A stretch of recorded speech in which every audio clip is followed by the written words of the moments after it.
So this is MPFI technology, multi point fuel injection. हमें क्या करना है, फ्यूल का जो इंजेक्शन है उसको मेंटेन करना है, जैसे मैंने आपको बताया ऑप्टिमाइज करना है। ठीक है, अगर समझ लो कि आपकी गाड़ी 70-80 पे जा रही है और आपने एक्सीलेटर पैडल से पावर हटा लिया, तो उस टाइम पे आपको पावर की ज़रूरत नहीं है, तो पैर आपने हटा लिया तो वो क्या करेगा, सीधा डिटेक्ट करेगा कि अभी फ्यूल की इतनी ज़रूरत नहीं है, तो वो जो फ्यूल आइडियल में आएगा वो फ्यूल करेगा, रिच फ्यूल नहीं भेजेगा। समझ में आ रहा है? तो वो डिसाइड करता है वो। तो ये जो बेसिकली MPFI सिस्टम है वो हमारे ऊपर से ही, ह्यूमन बीइंग के रिसर्च से ही बनाया गया है। ठीक है, तो हमारे यहाँ कितने सेंसर हैं? हमारे कितने सेंसर हैं? 5। कौन कौन से? वो नहीं, वो सेंसर ऐसे नहीं बोल सकते। टंग, जो टंग है वो सेंसर, ठीक है ना? तो नाक, जीभ, कान और आइस एंड स्किन, ठीक है ना? तो ये सेंसर हुए।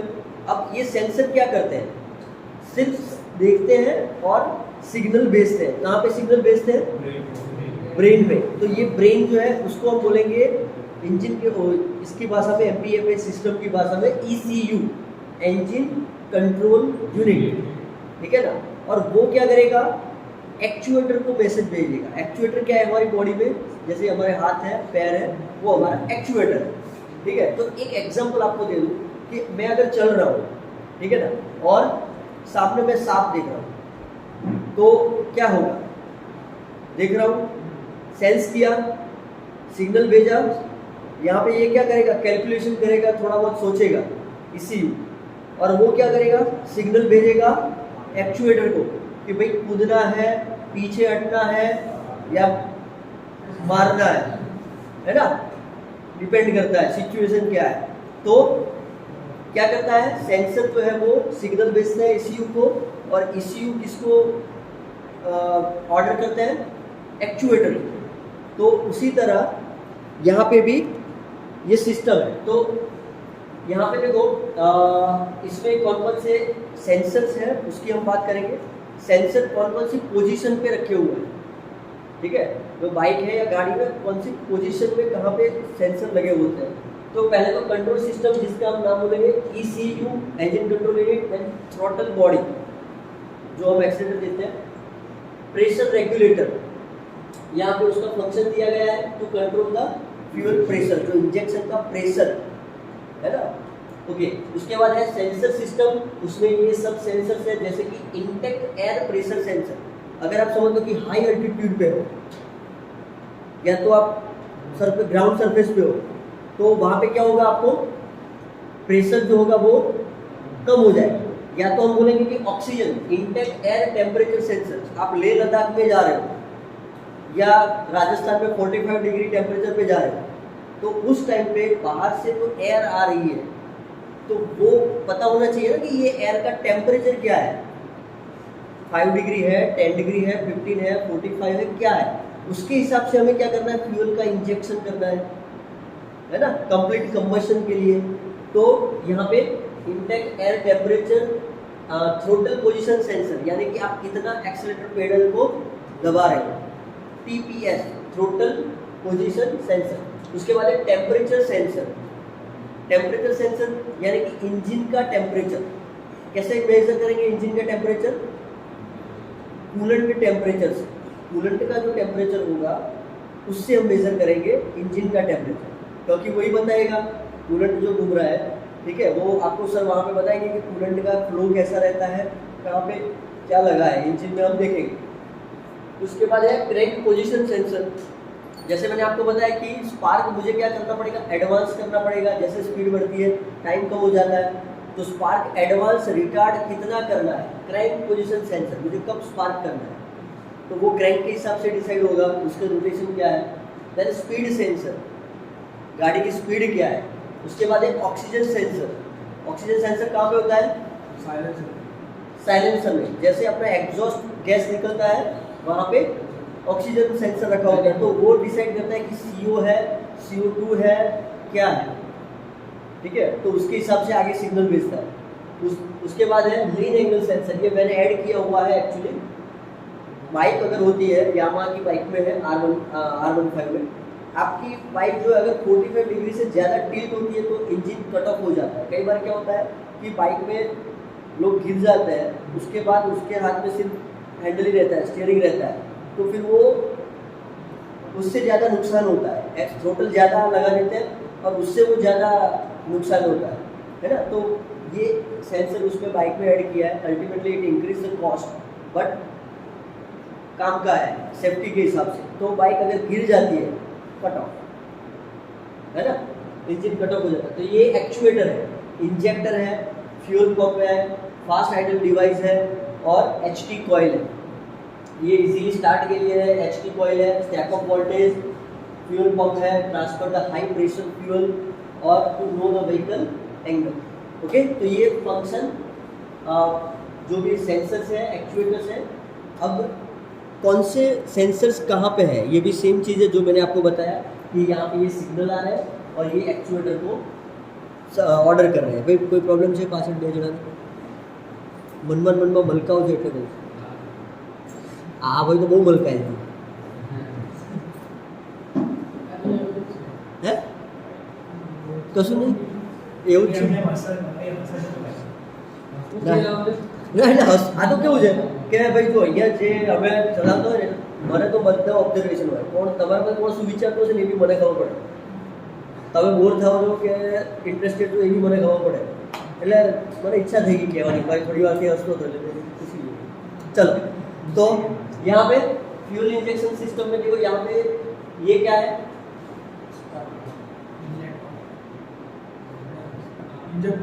इंजेक्टर एमपीएफआई सिस्टम में जो अभी पेट्रोल की गाड़ियाँ जो है उसमें इंजेक्टर जो होता है वो कहाँ पे दिया है यहाँ पे इनटेक मैनिफोल्ड में दिया रहता है। तो यहाँ से एयर आती है और यहाँ पे इंजेक्शन होता है और यहाँ से एयर और फ्यूल अंदर आता है ना। तो यहाँ पे ये जो इंजेक्टर होता है वो इनटेक मैनिफोल्ड में रहता है जनरली, ठीक है। अभी जो नई टेक्नोलॉजी आ रही है उसमें GDI है, गैसोलीन डायरेक्ट इंजेक्शन। उसके बाद भी मैं करूँगा आपको। ये ऑक्सीजन सेंसर है, दिख रहा है आपको एग्जॉस्ट। यहाँ पे ये क्रैंक वाटर टेम्परेचर सेंसर यहाँ पे रख दिया है और ये है क्रैंक पोजीशन सेंसर, है ना। उसके बाद ये है FID फास्ट आइडल डिवाइस है। तो ये बेसिकली टू व्हीलर का है। ये AI सिस्टम है, यानी कि यहाँ पे अगर ऑक्सीजन कम पड़ता है, CO2 की जगह CO आता है, तो यहाँ पे ये भी एक एक्स्ट्रा है कि यहाँ से ऑक्सीजन बाहर से एयर डाली जाएगी ताकि यहाँ पे वो आगे जाके कैटालिटिक कन्वर्टर में उसका ऑक्सीडेशन हो सके। सर इसमें ऑयल टेम्परेचर होता है कि ऑयल टेम्परेचर तो बेसिकली ऑयल का टेम्परेचर तो हम मेजर नहीं करते। ऑयल सिलेंडर में नहीं होता है, जैसे 100 सीसी 150 सीसी 200 सीसी तक नहीं होता है, लेकिन अबाउट 250 200 सीसी से अब जैसे बोलते हैं पल्सर NS RS जितने भी बाइक है उसमें ऑयल टेम्परेचर सेंसर दिया हुआ है। और एक R15 जो 155 सीसी का है उसके अंदर भी दिया है, लेकिन सेम इंजन लगता है FZS के अंदर, तो उसके अंदर वो नहीं दिया है। क्यों? क्योंकि वो वाटरकूल नहीं है, वो वाटरकूल इंजन R15 में है। उसमें क्या होता है पल्सर में और उसमें वहाँ पे तो वाटर इंजेक्टर क्या हो, वाटर तो ज़्यादा नहीं है, मतलब कि कूलेंट ज़्यादा नहीं है, वाटर नहीं बोलेंगे कूलेंट बोलेंगे, ठीक है। तो वो कूलेंट ज़्यादा नहीं है तो जनरली बेसिकली कूलेंट टेम्परेचर रहता है ना। तो जहाँ पे वो नहीं है तो मे बी वहाँ पे ऑयल टेम्परेचर सेंसर दिया रहेगा। तो ये बेसिकली क्लियर है। अब ये बाइक में भी ये बताया गया है फ्यूल पंप कहाँ पे होता है, इंजेक्टर, स्पीड सेंसर कहाँ पे लगा रहता है, O2 सेंसर कहाँ पे है, लीड एंगल। ये R15 शायद FZ है कि R15 है, दोनों में से है ना। तो ये क्रैंक पोजीशन सेंसर कैसे लगा रहता है, ऑयल टेम्परेचर सेंसर है। तो देखो इसमें ऑयल टेम्परेचर सेंसर दिखाया है। और एक काम होता है जो आपके इंजन का टैकोमीटर है ना, मतलब जो आपके आपको शो करता है वो उसके साथ कनेक्टेड होता है। वो क्रैंक पोजीशन सेंसर बताता है कि आपका इंजन कितना आदमी में घूम रहा है, ठीक। तो हॉल इफेक्ट सेंसर या मैग्नेटिक पल्स सेंसर ऐसा दो भी ओके। तो यहाँ पे ये जो है गैसोलीन डायरेक्ट इंजेक्शन, जो अभी मैंने आपको बोला GDI, अभी जो नई टेक्नोलॉजी है। पहले क्या बताया था मैंने आपको, इंजेक्टर जो होता है वो इनटेक मैनिफोल्ड में रहता है, यहाँ से इंजेक्शन होता है और मिक्सर यहाँ पे आता है। अब जो नई टेक्नोलॉजी आ रही है वो यहाँ से डायरेक्ट हमें इंजेक्ट कर रहा है पेट्रोल, तो वो भी टेक्नोलॉजी अभी अवेलेबल है, कुछ कुछ गाड़ियों में है। ठीक है, तो यहाँ पे ये है, और ये भी आप देखो तो एग्जॉस्ट वाल्व के नज़दीक दिया है ना, कोई भी इंजेक्शन है। ओके, उसके बाद इंजन मैनेजमेंट सिस्टम, देन ये टेक्नोलॉजी सबसे पुरानी टेक्नोलॉजी कार्बोरेटर वाली अपनी। उसके बाद ये इंटेक मैनिफोल्ड में जो इंजेक्टर था वो, और उसके बाद latest GDI gasoline direct injection. ठीक है ना, तो ये उसका चार्ट है, progress towards the higher efficiency. इसकी एफिशिएंसी कितनी है उसके हिसाब से, एयर फ्यूल रेशियो, यहाँ पे ये एयर फ्यूल रेशियो है, lean and fuel economy. Okay, CRDI, जैसे डीजल तो वैसे अब बंद हो रहा है, लेकिन उसमें भी जो न्यू टेक्नोलॉजी है that is called the common rail direct injection system. ठीक है ना, तो उसमें क्या होता है, ये बेसिकली CRDI में ये जो कॉमन रेल रहती है और यहाँ पे जो इंजेक्टर रहता है, ठीक है, तो यहाँ से डायरेक्ट इंजेक्शन है, जो भी प्रेशर क्रिएट होगा वो यहाँ से ही होगा, है ना।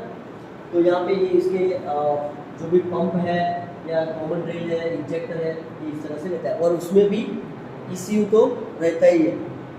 ठीक है, ओके, उसके बाद ये उसमें मतलब टर्म्स दिए हैं कि अबाउट 1600 बार उसका प्रेशर रहता है, क्योंकि उसको हमें क्या करना है, फाइन ड्रॉपलेट्स, जो इंजेक्शन होगा उसको फाइन ड्रॉपलेट्स में, जितना फाइन ड्रॉपलेट होगा उसका इग्निशन उतना बढ़िया होगा।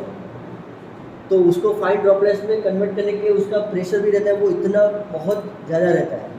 ठीक है, इम्प्रूव द पल्वराइजेशन, पल्वराइजेशन यानी उसको छोटा से छोटा करना। ओके, ये थोड़ा बहुत है, almost 12 o'clock। Electronic control unit ECU, ये पर्टिकुलर डीजल इंजन के लिए, थोड़ा स्किप कर रहा हूँ मैं डीजल का अभी। ये सेंसर्स जो है, अलग अलग सेंसर जो है, थोड़ा फिगर देख लो, बाकी तो थोड़ा मैंने बोल दिया आपको। Crankshaft position sensor, oxygen sensor, accelerator pedal position sensor, coolant temperature sensor, water fuel sensor, mass air flow sensor, boost pressure sensor, vehicle speed sensor, और ये सब जो है मल्टीमीटर से हम मेज़र कर सकते हैं। उसमें जो रेजिस्टेंस चेंज होता है उसके हिसाब से आगे आउटपुट रहता है। और चेकिंग सेंसर, ये चेक करने के लिए इस तरह से चेक करते हैं उसमें। ओके, ये एक्चुएटर है, injector, turbocharger, coolant fan controller. Coolant fan जो होता है, आप जैसे ही गाड़ी चालू करते हो कूलेंट फैन इंस्टेंटली चालू नहीं होता, वो क्या होता है, एक पर्टिकुलर टेम्परेचर आ जाता है इंजन का, उसके बाद ही फैन स्टार्ट होगा। ठीक है, और उसमें શું કહેવાય સર ઓલા ને કૂલન્ટ पाथ ओपन करे से थर्मोस्टेट। ओके, तो इसमें एक थर्मोस्टेट करके भी रहता है, तो वो थर्मोस्टेट पर्टिकुलर टेम्परेचर उस पर आता है, उसके बाद ही वो उसको अलाउ करता है पूरा कूलेंट को फ्लो करने के लिए, तब तक वो बाईपास करता है। ठीक है, तो ये अभी नई टेक्नोलॉजी है यहाँ पे, CRDI, MPFI, ABS, ये नई टेक्नोलॉजी है, ये ओल्ड टेक्नोलॉजी है। जितना बने उतना ज़्यादा मैंने रखने का ट्राई किया है। Exhaust gas circulation easily warm up करने के लिए, सपोज समझ लो आप कनाडा में रहते हो, वहाँ पे टेम्परेचर माइनस में ही रहता है, तो इंजन का वार्म अप जितना जल्दी होगा उतना उसका एफिशिएंसी बढ़ेगा, क्योंकि जितना कोल्ड होगा उतना हमें रिचर मिक्सर चाहिए, है ना। तो उसके लिए इंजन इजीली वार्म अप जल्दी हो जाए, उसके लिए यहाँ पे क्या करते हैं, जो एग्जॉस्ट गैस है उसको रीसर्कुलेट करके फिर से डालते हैं, है ना, एग्जॉस्ट गैस रीसर्कुलेशन। और ये दूसरा यहाँ पे जैसे लिखा है कि नाइट्रोजन ऑक्साइड का एमिशन है, उसको रिडक्शन करने के लिए भी ये यूज़ होता है, EGR। ओके, अभी सर ने जो बताया था कि डीजल के लिए नई नई जो टेक्नोलॉजी आ रही है, ठीक है ना, तो ये सर आप बनने लेंगे। जो आप डीजल का इंजेक्शन बता रहा हूँ आपको, ये देखिए इतना फाइन ड्रॉपलेट्स देख रहे हो। ये सिंपल जो डीजल इंजन होता है ना, फाइटर जिसको बोलते हैं, ખેતરોમાં લાગેલા હોય છે ખબર છે? ये ड्रॉपलेट्स है. આ એની નોઝલ છે, જો કેટલું ફાઇન એની અંદરથી ઇન્જેક્શન થાય છે. તમને દેખાય બી છે, એક સેકન્ડ માટે નીકળી જાય તો. આ 240 fps ઉપર છે, 240 fps પર છે, તેમ છતાં જુઓ ગાયબ થઈ જશે. આ ઇન્જેક્ટર છે, ડીઝલ ઇન્જેક્ટર. કેટલું ફાઇન ડ્રોપલેટ એ ફેંકે છે, દેખાય? એક સેકન્ડમાં ગાયબ. અહીંયાનું જ છે. અને પેટ્રોલ માટે, પેટ્રોલના જે અત્યારે BS6માં જેટલા પણ મોડેલ્સ આવ્યા બરાબર, એની અંદર જે હોન્ડાના એન્જિન્સ છે 125 કેવું કંઈક નામ આપેલું છે, ખબર છે? પેલું નવું આવ્યું છે, તો એની અંદર એનું ઇન્જેક્ટર છે જે પેટ્રોલ ઇન્જેક્શન કરે છે એ કેવું છે? આ એનું ઇન્જેક્ટર, આ પેટ્રોલ ઇન્જેક્ટર છે. પેટ્રોલ ઇન્જેક્ટર આટલા નાના, એમાંથી પણ જો સ્પ્રે કેવો થાય છે, દેખાય? આનું સીધું ડાયરેક્ટ ઇન્જેક્શન થાય. પેલામાં કેવી રીતે ઇન્જેક્શન થાય છે? 3 સાઇડ. આ એનું ઇન્જેક્ટર એટલો એકદમ સ્મૂથ ફ્લો આપે છે, એક સેકન્ડમાં ગાયબ પણ થઈ જાય. દેટ્સ વાય એ જે ફ્યુલ ઇકોનોમી છે એ વધારે સારી. હવે હમણાં મેં તમને જેમ કીધું કે BS6 ટેકનોલોજીની અંદર ડીઝલ એન્જિન્સના એક્ઝોસ્ટ સિસ્ટમમાં ફરક છે. એન્જિન સેમ છે. એન્જિનની અંદર હવે રિસર્ચ કરું, હવે તમને અત્યારે જે એન્જિન બતાવીશ એ આઈ થિંક તમારા જન્મ પહેલાંનું એન્જિન છે, બરાબર? આ આવડે તો અત્યારે હું એમ કહું તમે મર્સિડીઝનું એન્જિન ખોલી શકો, બરાબર? આ આવડે તો, કારણ કે આની ઉપર જ જે છે ચેન્જીસ કરવામાં આવ્યા છે, બેક ટુ બેક જે છે એડિશનલ જે ચેન્જીસ કરવામાં આવ્યા એ આમાં જ કરવામાં આવ્યા. પણ એ બધા સેન્સર્સ હટાવી દો એટલે બાકી જે વધે છે એ આ છે. ઓકે, હવે શું છે ડીઝલ એન્જિન્સમાં શું ચેન્જીસ કર્યા? તો અત્યાર સુધી ડીઝલ એન્જિનને એમિશન કંટ્રોલ કરવા માટે શું શું યુઝ થતું હતું? તો ફર્સ્ટ EGR યુઝ થતું. EGRનું ફૂલ ફોર્મ નહીં, એક્ઝોસ્ટ ગેસ રીસર્ક્યુલેશન. નહીં ભણેલા? ચલો, એક્ઝોસ્ટ ગેસ રીસર્ક્યુલેશન મતલબ કે એક્ઝોસ્ટ ગેસની અંદર જે પણ અનબર્ન ફ્યુલ જે છે, અનબર્ન ફ્યુલ મતલબ જે પેટ્રોલ જે ડીઝલ તમારું યુઝ નથી થઈ શકતું, કારણ કે તમને ખબર છે કેટલું ક્વિક એક્શનમાં વર્ક થતું હોય, તો ડીઝલની ડેન્સિટી વધારે છે એને એર સાથે મિક્સઅપ નહીં કરવા મળે, proper timing compression ratio set નહીં થાય તો એ ડીઝલને ફેંકી દે. અને એટલા માટે ડીઝલ એન્જિન્સમાંથી જો બ્લેક સ્મોક વધારે નીકળે જોયું છે, એના સાયલેન્સરમાં તમે આંગળી રાખશો તો તમને ઓલવેઝ કોઈ પણ ગાડી હશે તમને સ્મોક જોવા મળશે. બ્લેક સ્મોક જે છે એ ત્યાં અટવાયેલો. તો એવું ના થાય એટલા માટે EGR સિસ્ટમ આપો. EGR શું કામ કરશે? એ જે ઇનકમ્પ્લીટ કમ્બશન થયેલા અનબર્ન ફ્યુલને ફરી પાછો ઇન્ટેકમાં મોકલશે, એટલે ફરીથી એ કમ્બશનમાં ભાગ લેશે. પણ એ સમ ઓફ લાઈફ સ્પાન પછી એ પોતે ચોક થઈ જાય. કેમ? કારણ કે એને ક્લિનિંગ કરતા રહેવું પડે. જો એ ક્લિનિંગ નહીં કરો તો ફરી પાછું એ બ્લોક થઈ જાય. અગેન તમારું એન્જિન જે છે એ લો માઇલેજમાં વર્ક કરશે અને એને આપ્યા કરશે ફરી પાછું કાર્બન. હવે એ વસ્તુ સફિશિયન્ટ એટલી નથી કે જે એને ઓછું એમિશન કરવા માટે હેલ્પ કરશે. તો BS6 ટેકનોલોજીની અંદર ચેન્જીસ એ કરવામાં આવે, એની એક્ઝોસ્ટ સિસ્ટમને આખી ચેન્જ કરવામાં આવે. એની અંદર પહેલાં કેટેલિટિક કન્વર્ટર યુઝ થતા હતા. પેટ્રોલમાં ડીઝલમાં બંનેમાં કેટેલિટિક કન્વર્ટરનો યુઝ થાય. કેટેલિટિક કન્વર્ટર એ બેઝિકલી ડબ્બો છે, એની અંદર હનીકોમ્બ શેપનું એક કેટેલિસ્ટ નાખેલું છે. એનું કામ શું છે કે જે બી એક્ઝોસ્ટ ગેસીસ નીકળે છે, એક્ઝોસ્ટ ગેસીસમાં સપોઝ કાર્બન મોનોક્સાઇડ નીકળ્યો, નાઇટ્રોજન ટ્રાયોક્સાઇડ નીકળ્યો, H2 નીકળ્યો અથવા અને O2, આ બધા ગેસીસ જે અલગ અલગ આવ્યા એ બધાને અલગ ડિવાઈડ કરે છે. બે ટેન્ક હોય, એક ઓક્સિડાઇઝર ટેન્ક હોય, એક રિડ્યુસર ટેન્ક હોય. ઓક્સિડાઇઝર ટેન્કનું કામ શું છે કે એ ઓક્સિજનના કન્ટેન્ટને અલગ કરશે, રિડ્યુસર બધાને અલગ કરશે. હવે સપોઝ કાર્બન મોનોક્સાઇડ તમારા એક્ઝોસ્ટમાંથી નીકળી રહ્યો છે તો એના ઓક્સિડાઇઝર શું કરશે? એક ઓક્સિજન એડ કરશે, એક ઓક્સિજનનો એક અણુ એડ કરશે તો શું થઈ જશે?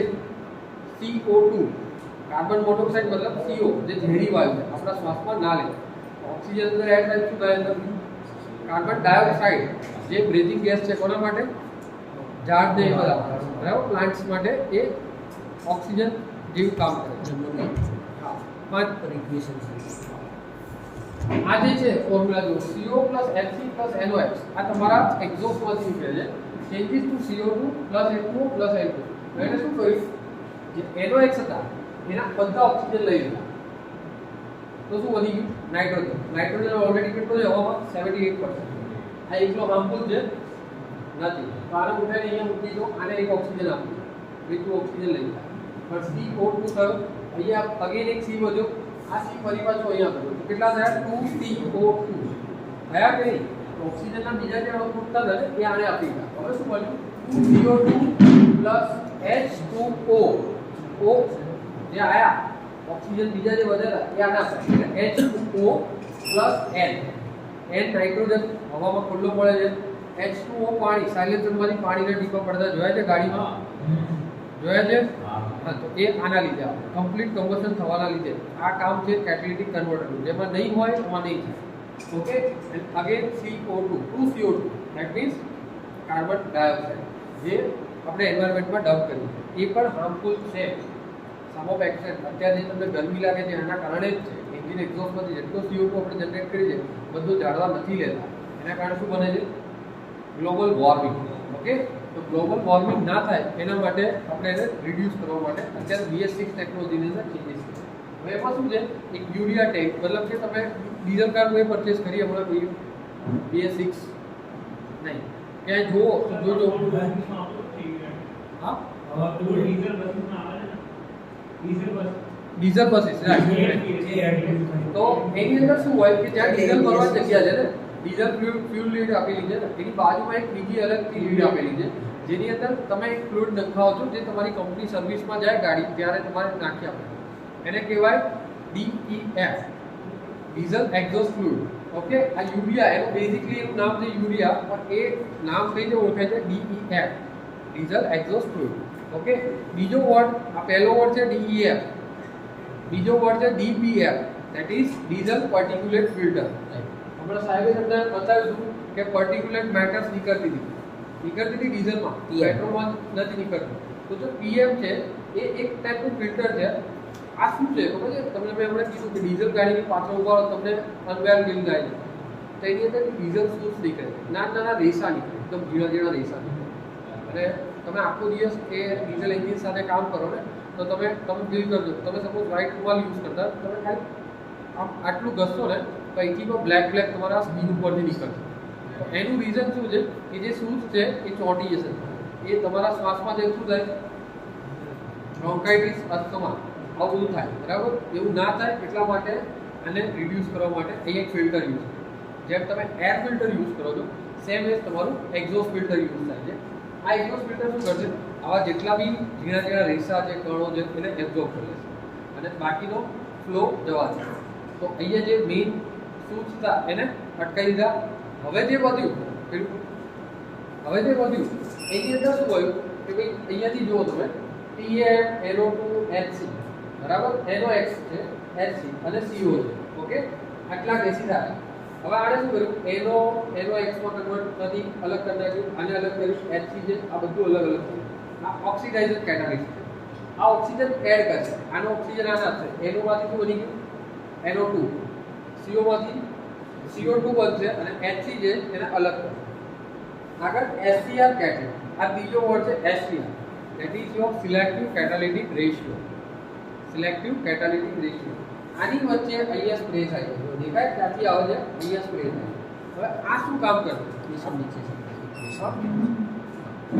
ઇક્વેશન જો NO plus NO2 plus 2NH3 that will give you 2N2 plus 3H2O. હવે ડીઝલ એન્જિન્સમાં જે એક્ઝોસ્ટ નીકળે છે એ વધારે ડેન્જરસ છે compare to petrol. That's why અત્યારે બધી કંપનીઓએ શું કર્યું? ડીઝલ ગાડીઓ ચાલુ રાખી બંધ કરી દીધી. તો કંપનીએ દરેક જે ARAI મેં તમને કીધું એણે એન્ફોર્સ આપ્યું છે કે ભાઈ બધાએ ડીઝલ એન્જિન્સ જે છે એ કાં તો મોટા લેવલમાં જે હેવી વ્હીકલ્સ છે એમાં રાખો, અધરવાઇઝ નાના એન્જિન્સ બનાવો, 800cc 1000cc એનાથી મોટા નહીં બનાવો. બરાબર? તેમ છતાં અમુક કંપનીઓએ ચાલુ રાખ્યું છે કે 1.5 લિટર સ્ટાન્ડર્ડ પર BS6 કમ્પ્લાયન્ટ, BS4માં 1 પણ. તો હવે અહીંયાથી શું થાય? આની અંદર એડ થશે. હવે જે એનું ફોર્મ્યુલેશન છે એને ચેન્જ કરો. નાઇટ્રોજન ઓક્સાઇડ સમો કેટાલિટિક કામ કરે છે પણ એની બી એક લિમિટ છે, એ લિમિટ પછી કામ નથી કરતું. તો અહીંયા શું કર્યું? એને DEF એડ કર્યું, એક્ઝોસ્ટ ફ્લુઇડ એડ કર્યું. તો હવે આ કમ્પ્લીટલી એને ન્યુટ્રલાઇઝ કરશે. H2O નાઇટ્રોજન અને CO2 પણ ઓછી માત્રામાં CO2 એને એમિટ કરશે એન્વાયરમેન્ટ. ઓકે, ત્રણ વર્ડ છે DEF, DPF and SCR. That is diesel exhaust fluid, diesel particulate filter કેનિસ્ટર અને SCR selective catalytic ratio. હવે કેનિસ્ટર જે હમણાં મેં જે વાત કરી ચારકોલ બરાબર, ચારકોલ કેનિસ્ટર નું કામ શું છે? તો ફ્યુલ ટેન્ક છે, તો ફ્યુલ ટેન્કમાંથી જે ફ્યુલની વેપર હોય એ ક્યાં જાય? ઉપર જાય, નીચે જાય? ઉપર જાય. ઉપરથી ખેંચી એને ચારકોલ કેનિસ્ટરમાં લઈ જવામાં અહીંયા બરાબર. આ ચારકોલ કેનિસ્ટરમાં લઈ જશે. અહીંયા એક છે રોલ ઓવર વાલ્વ. આ શું કામ કરે? One sided valve, flapper valve. Flapper વાલ્વનું કામ શું? અહીંયા પ્રેશર બને ને એટલે અહીંયા ધક્કો મારીને આની અંદર જતું રહે, પણ રિટર્ન ના આવે. એક સિમ્પલ વસ્તુ ઉપરથી પડે છે, આ સ્પ્રિંગ લોડેડ છે, તો અહીંથી આમ આવશે, આમથી આમ નહીં જાય. કેમ? કારણ કે આ લોક કરેલું છે. ઓકે, તો અહીંયા સુધી જે બી વેપર્સ છે આવી ગઈ, એબ્ઝોર્બ કરી દીધી. ફ્યુલ પંપ છે, પ્રેશરાઇઝ કરવું છે ફ્યુલ ટેન્કમાંથી, એની સાથે સાથે એક અહીંયા એક અલગથી વાલ્વ સિસ્ટમ આપેલી હોય જેને કહેવાય ઇવેપ વાલ્વ. જે મેં તમને કીધું 2500 આરપીએમ પછી ખુલે, જસ્ટ બીકોઝ કે લોએસ્ટ આરપીએમ પર ખુલશે તો ફ્યુલ ઇકોનોમીને એ ડેમેજ કરશે. ફ્યુલ પણ જશે, આ પણ જશે, બે વસ્તુ એક સાથે જાય તો આપણો લોસ છે. તો એને શું કર્યું કે 2500 આરપીએમ જ્યારે પહોંચશે ત્યારે અહીંયા પ્રેશરિંગ, એની અંદર પણ એક સેન્સર હોય જે પ્રેશર મેઝર કરશે. હવે એ ડિટેક્ટ કરે છે કે એ પ્રેશર છે, તો એ શું કરશે? ફ્યુલનો સપ્લાય ઘટાડશે, આ વાલ્વ ઓપન કરશે અને એન્જિનમાં એમિટ કરશે. તો શું થશે કે જે તમારું જે વેસ્ટ ફ્યુલ હતું એ અહીંયા યુટિલાઇઝ થશે. અને એવું નહીં કે આપણો ખાલી વેસ્ટેજ છે, તમે પેટ્રોલ લઈને ખાલી હવામાં ઉડાડી દેશો તો હવામાં હાઇડ્રોકાર્બન્સનું પોલ્યુશન બી બન્યું ને, એ પણ અટકાવે. ઓકે, હવે DTS એન્ડ DTSSI આવું નામ સાંભળ્યું કોઈએ? ક્યાં આવે? બજાજ પલ્સરની અંદર ઇન્ટ્રોડ્યુસ થયું હતું બરાબર. DTS નું full form digital twin spark system, digital twin spark ignition and digital twin spark small ignition. Okay, આમાં શું આપે છે ખબર? એક્ચ્યુઅલ ટેકનોલોજી કઈ છે? એક્ચ્યુઅલ ટેકનોલોજી એવી છે કે સપોઝ આ તમારું એન્જિન છે, જો અહીંયા તમને સમજાયેલું છે આ એન્જિન છે, તો અત્યાર સુધી કન્વેન્શન શું આપતા હતા? ઇન્ટેક વાલ, એક્ઝોસ્ટ વાલ અને સ્પાર્ક. હવે આના કારણે શું થાય? એ જે કમ્બશન છે એ આટલા પોર્શનમાં એ કરશે, આ ખૂણો અને આ બાજુનો ભાગ એ લેશે. તમે ટોર્ચથી લાઇટ કરો છો તો એ જ્યાં સુધી પડશે ત્યાં સુધી કામ કરશે, પણ જે બાકીનો રેઝિડ્યુ છે, જે ઇનકમ્પ્લીટ કમ્બશન થશે, એનો કાર્બન ફોર્મેશન, એ કાર્બન ફોર્મેશન આ ખૂણા ખાંચરામાં જમા થયું, જેના કારણે એન્જિન લાઈફ ઘટી છે.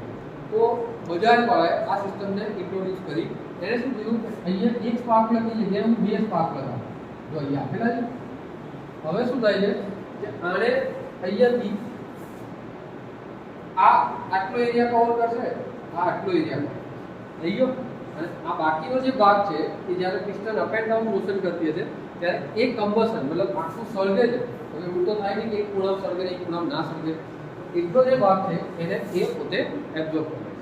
અને એટલા માટે તમે જોજો બજાજ પલ્સર જે બાઇક છે એની અંદર તમને ફ્યુલ ઇકોનોમી પણ સારી મળે છે. અને બીજું એક ક્યારે સ્મોક કાઢતા જોઈએ તમે, ધુમાડા કાઢતા હોય એ ખાલી ક્યારે કાઢે કે જ્યારે અંદર ઓઇલ લીકેજ હોય તો, એન્જિન ચેમ્બરમાં ઓઇલ આવતું હોય તો, એના સિવાય કોઈ કેસમાં આ ના કાઢે.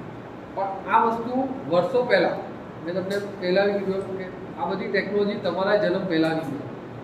હોન્ડા આઈવી ટેક નામ સાંભળ્યું છે? જૂની ઓલ્ડ હોન્ડા સિટી આવતી હતી ગાડી, એમાં ઓલરેડી એમાં સિલિન્ડર 4 હતા પણ 8 સ્પાર્ક પ્લગનો યુઝ કરતા હતા. 8 spark plug, 8 ignition coil, 8 spark plug, એ લોકો પર સિલિન્ડરે 2 સ્પાર્ક પ્લગનો યુઝ કરે. તો ટેકનોલોજી બહુ જૂની છે અને હજી આપણે સમજવામાં પાછા છે.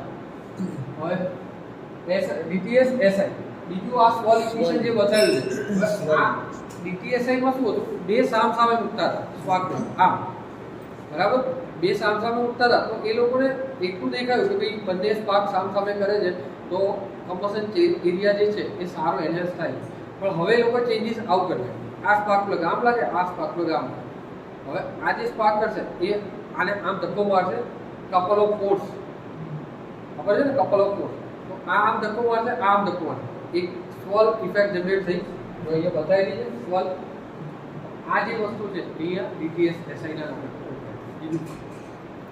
એમિશન કંટ્રોલ થાય. કારણ કે તમે જેટલું ફ્યુલ નાખશો, સાંભળો, જેટલું ફ્યુલ નાખશો બધું સળગી જશે તો નેક્સ્ટ ફ્યુલની જરૂર ઓછી પડશે. તમારો બ્રેક પાવર તમે સમજો, હું તમને સીધી ભાષા કહું કે તમે એકલા એક્ટિવા લઈ જતા હો તો તમે આટલા થ્રોટલમાં 30 ઉપર પહોંચી જશો. 3 જણા બેઠા છો more fuel will require. આ જે વધારે વપરાય છે એને રિડ્યુસ કરવું છે. તમે તમારી લિમિટ શું છે 30 કે 60, કદાચ બહુ કોમો હોય તો 90, બરાબર 90 સુધી પહોંચવું છે આપણે. તો 90 માટેનો ટાર્ગેટ શું છે, કેટલું દબાઈશ. હવે તમે સપોઝ સમજો આટલામાં જ 90 પહોંચી જતા હોય તો પછી તમે આગળ કરશો. તો આ વસ્તુ થાય છે DTSI DTSSI. એ જેટલું ફ્યુલ આવે છે બધું સળગે છે, બધું બ્રેક પાવરમાં કન્વર્ઝન કરે છે, તો પછી ઓછું એટલા બ્રેક પાવર માટે ઓછું ફ્યુલ યુઝ થાય. ओके ओके सो फ्रेंड्स, आज आई होप कि जितना हमने डिलीवर किया है आपको थोड़ा बहुत समझ में आया होगा, बोर नहीं हुए होंगे. ठीक है. सो अब ये थियोरी सेशन ऑलमोस्ट कंप्लीट होता है. अब प्रैक्टिकल सर और बताएंगे सर और कि पूरा जो इंजन है एक एक पार्ट खोलेंगे और एक एक पार्ट के बारे में हम डिस्कस करेंगे डिटेल. ओके. सो अभी खाना रेडी है, खाना खा के फिर जल्दी से आते हैं. ठीक है. Thank you. Thank you. Project